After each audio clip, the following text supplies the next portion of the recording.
बिस्मिल्लाहिर्रहमानिर्रहीम। अस्सलाम वालेकुम dear students, this is sir Saud. आज के वीडियो लेक्चर में हम फर्स्ट ईयर मैथमेटिक्स का chapter number 6 sequence and series exercise number 6.2 और पेज नंबर है 169 और 70 पे मौजूद क्वेश्चन नंबर 18 है। मोस्ट इम्पोर्टेंट सवाल है, इसका सोल्यूशन हम डिस्कस करेंगे। Question number 18, Calculate the sum of the first n terms of two APs। दो APs की जो सम है फर्स्ट n टर्म्स की आर एस रेशोज की सूरत में दी हुई है। 13 माइनस 7n रेशो 3n+1, यानी दो मुख्तलिफ एपीज हैं, उनकी n टर्म का सम रेशो की सूरत में दिया हुआ है। फाइंड द रेशो, रेशो मालूम करना है ऑफ देयर, उनकी फर्स्ट टर्म्स पहली टर्म की ratio and also of their second terms second term की रेशो मालूम करनी। अब जरा इस सवाल को इन वर्डिंग फॉर्म में लिखते हैं और दोबारा इसको पढ़ते भी हैं। सबसे पहले उसने हमें जिक्र किया है दो एपीस की, तो मैं बेटे यहां पे लिखूंगा लेट, फर्ज किया ए be the first term and D be the common difference of first AP। मैंने फर्ज कर लिया कि पहली एपी की पहली टर्म जो है ए के बराबर है और उसका कॉमन डिफरेंस जो है वो डी के बराबर है। अब मैं सेकंड जो है एपी को कंसीडर करूंगा, तो मैं यहां पे लिख देता हूं again let.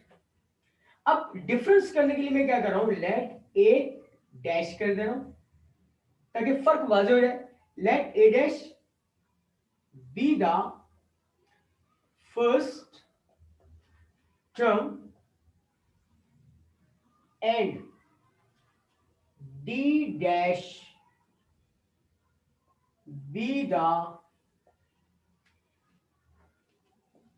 common difference of second AP। अच्छा जी, अगर ये हमने यहां पर इस तरीके से लिखा है तो हम ये भी कह सकते हैं कि फर्स्ट टर्म का जो सम होगा वो किसके बराबर होगा या होना चाहिए। तो हम यहां पे लिखते हैं कि लेट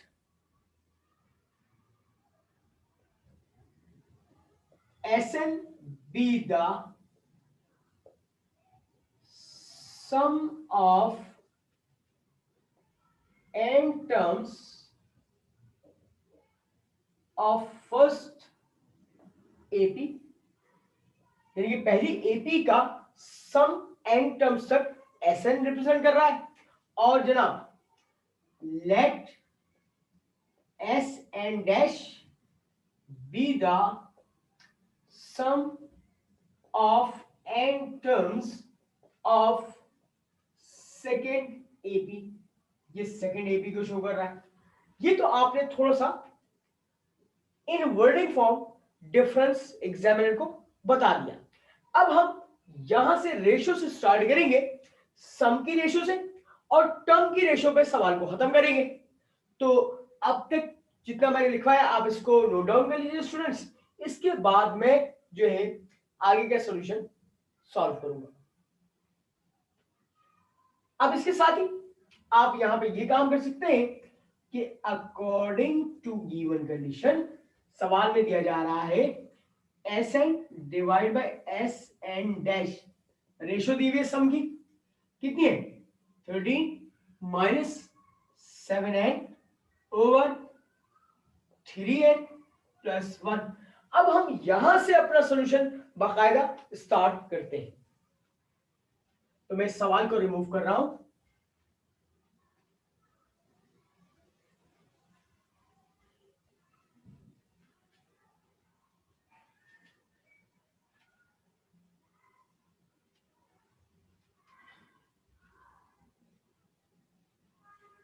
अच्छा बेटा, सबसे पहले हमें फॉर्मूला याद होना चाहिए। यहां पे फॉर्मूला मैं मेंशन कर रहा हूं,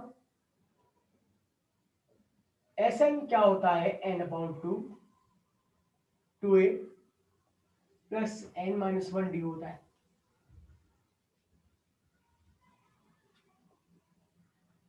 ठीक है, मैं इसमें भी ये फॉर्मूला पुट करूंगा और यहां पे भी पुट करूंगा।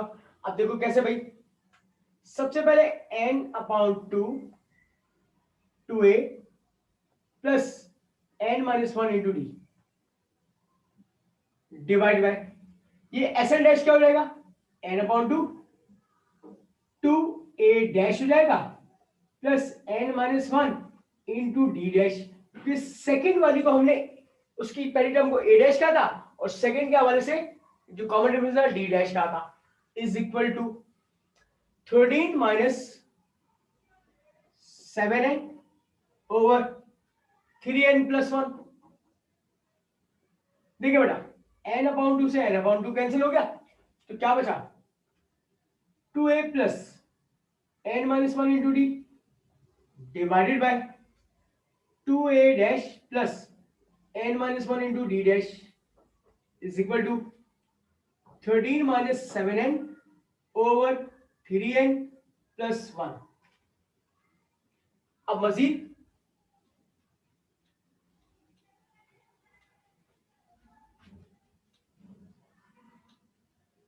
अब जरा और से देखो, यहां पर 2 मौजूद है, यहां पर 2 मौजूद नहीं है, यहां 2 मौजूद है, यहां पर 2 मौजूद नहीं है। अच्छा, अब मैं क्या कर रहा हूं, यहां से 2 को जबरदस्ती ऊपर से कॉमन निकालूंगा, यहां से भी 2 कॉमन निकालूंगा, मगर 2 यहां तो मौजूद है मगर यहां नहीं है। जब आपको पता है कि किसी टर्म को हम कॉमन निकालते हैं और एक जगह मौजूद हो और दूसरी जगह मौजूद ना हो तो उसके डिवाइड में आ जाता है, तो हम क्या करते हैं, 2 कॉमन निकालने ऊपर से भी नीचे से भी। तो मैं यहां पर लिखूंगा 2 curly bracket a plus n-1 over 2 d divided by 2 यहां से कॉमन निकालिए, ये क्या हो जाएगा a dash plus n-1 over 2 d dash is equal to 13 minus 7n over 3n plus 1। बेटे 2 से 2 cancel, a plus n-1 upon 2 d a dash plus n-1 over 2 d dash is equal to 13 minus 7n over 3n plus 1 and this is called your equation number 1। अब एक अहम सवाल बस students के जहन में ये आ रहा होगा कि भाई हमने यहां से जबरदस्ती 2 कॉमन क्यों निकाला। जब 2 कॉमन निकाला तो एक जगह से तो 2 कॉमन आ गया, एक जगह नहीं था तो 2 डिवाइड में आ गया। इसकी रीजन है, इसकी रीजन यहां पे नोट में मैं समझा रहा हूं, उसको जरा सुनिएगा। नोट, असल में टर्म का जो फॉर्मूला होता है वो क्या होता है, Tn is equal to a plus n-1 d। सवाल में हमसे कहा जा रहा है कि टर्म की रेशो मालूम करनी है और टर्म की रेशो अगर मालूम करनी है तो टर्म का फॉर्मूला क्या होना चाहिए, a के साथ 2 नहीं है, कोफिशिएंट क्या है 1 है और यहाँ पे n-1 की शक्ल है इंटू डी है। तो इसीलिए मैंने क्या किया, 2 को कॉमन निकाल के a का कोफिशिएंट क्या बना लिया 1 बना लिया, यहाँ पे a का कोफिशिएंट क्या है 1 है। तो कंपैरिजन करने के लिए मैंने 2 को जबरदस्ती कॉमन निकाला और नीचे भी कॉमन निकाल के 2 को कैंसिल कर दिया ताकि टर्म का फॉर्मूला बन जाए और हमें टर्म की रेशो ही मालूम कर रही है। अब हम वर्किंग करते हैं। अब उसने कहा पहली टर्म की रेशो चाहिए, जरा देख लेते हैं इधर से। अगर मैं पहली टर्म को मैं ये T1 a प्लस 1 डालूंगा, 1 माइनस 1 0, ठीक है, ये कितना हो गया T1 is equal to a plus 0 into d हो गया। ये पहली वाली एपी की पहली टर्म आ गई जो कि सिर्फ a के बराबर आएगी। अगर मैं सेकंड वाली को कंसीडर करूं तो T1 डैश कर दूंगा, a प्लस 1 माइनस 1 और d 1 माइनस 1 0, तो T1 dash is equal to a plus 0 into d हो जाएगा। यहां तक बेटा इसको स्टूडेंट्स नोट डाउन कीजिएगा, फिर मैं आगे का सॉल्यूशन आपसे डिस्कस कर रहा हूं।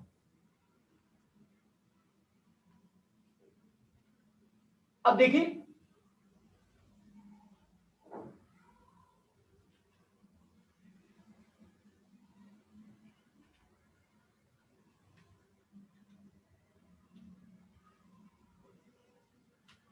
जरा और से, अब मुझे पहली पहली टर्म की रेशो चाहिए, तो मैं यहां पे ये लिखूंगा T1 divided by T1 dash. T1 किसके बराबर है भाई? ए प्लस 0 इंटू डी के बराबर है, डिवाइड बाय T1 डैश किसके बराबर है? A plus A dash plus 0 into D dash. ये जरा यहां पर इसको डैश कर लीजिएगा, ठीक है। अब इसको नाम दीजिएगा इक्वेशन नंबर 2 का। अब जरा और से देखिए इक्वेशन नंबर 1 और 2 को, इसकी एक साइड से मैच कर रही है। ए प्लस एन माइनस 1 की शक्ल बन रही है और डी का कोफिशिएंट। तो मैं यहां पे क्या कर रहा हूं कि इक्वेट करूंगा coefficient of D from equation number 1 and 2, ताकि n की कीमत मालूम करूं। देखो d का कोफिशिएंट क्या है? n minus 1 upon 2 is equal to, यहां d का कोफिशिएंट क्या है? 0। ये देखिए 2 यहां डिवाइड कर रहा है, 0 से मल्टीप्लाई कर खत्म हो जाएगा, तो भाई n minus 1 is equal to 0 हो गया, और यहां से n की वैल्यू क्या आ गई? +1 आ गई। अच्छा, हमें पहली पहली टर्म की जो है रेशो चाहिए, तो अब n की कीमत को पुट इन इक्वेशन नंबर 1 में पुट करूंगा और सिंप्लीफाई कर लूंगा। Now 1 is implies that. अब जरा और से देखिए a प्लस, अब n की जगह मैं 1 पुट करता हूं बेटा, 1 minus 1 over 2 d divided by a dash plus 1 minus 1 over 2 d dash. यहां पे भी n की कीमत 1 डाल दीजिए, तो 13 minus 7 into 1 over 3 into 1 plus 1। देखिएगा 1 माइनस 1 0, 0 से मल्टीप्लाई खत्म हो गया, ये खत्म हो गया, तो अब इसका मतलब ये हो गया फाइनली रिजल्ट आ जाएगा आपके पास इस तरीके से, a बचा अपॉन a डैश बचा इज इक्वल टू 13 माइनस 7 कितना हो गया? 6, 3 बचा 3 प्लस 1 4, 2 2 द 4, 2 3 द 6। इसका मतलब ये हो गया a upon a dash is equal to 3 upon 2 हो गया। ये जो बॉक्स मैंने बनाया है ये किसका रिप्रेजेंट कर रहा है? रेशियो ऑफ देयर, उनकी फर्स्ट टर्म्स की रेशियो को रिप्रेजेंट कर रहा है। यहां तक नोट डाउन कर लीजिए बेटा, इसके बाद हम सेकंड रेशियो को फाइंड आउट करेंगे।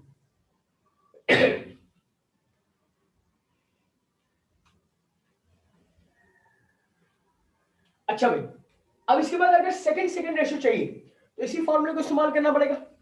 तो अब n की जगह 1 के बजाय 2 पुट करें। यहां देखिएगा जरा, मैं वर्किंग कर रहा हूं, रफ वर्क में शो कर दीजिएगा। ये 2 हो जाएगा, 2 माइनस 1 यहां पे 1 हो जाएगा, और ये आपके पास 2, ये t2 डैश हो जाएगा। सेकंड टर्म ये 2 हो जाएगा, यहां पर 1 हो जाएगा, और ये t2 डैश। अब जरा देखिएगा इधर, ये t2 डैश हो जाएगा, ये t2 डैश हो जाएगा, और यहां पे कोफिशिएंट क्या बन गया? 1, और यहां पे क्या बन गया? 1। इसको आप इक्वेशन नंबर 2 के बजाय 3 का नाम देंगे। इसका नाम देंगे 3 का। अब वही काम करेंगे, equating coefficient of D from 1 and 2 के बजाय 3 का नाम देंगे। तो जरा देखिए,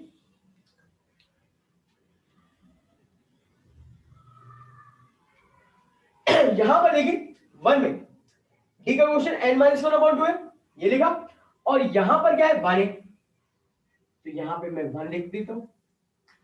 2 1 2, यहां पे क्या हो गया 2 हो गया, -1 हो जाएगा प्लस का 1, 2 + 1 कितना हो जाएगा 3 हो जाएगा। अब इस n की कीमत 3 को पुट इन 1 में पुट करेंगे, और 1 में पुट करने के बाद रिजल्ट निकालेंगे सेकंड टर्म का। तो यहाँ पे आ गया बेटा 3, यहाँ पे आ गया 3, और यहाँ देखिएगा ये आ जाएगा रिजल्ट 3, और ये आ जाएगा 3 रिजल्ट। अब हम इसको सिंप्लीफाई कर देते हैं और हमारा फाइनल रिजल्ट आ जाएगा। अच्छा जी, तो मैं इसको यहां से रिमूव कर रहा हूं।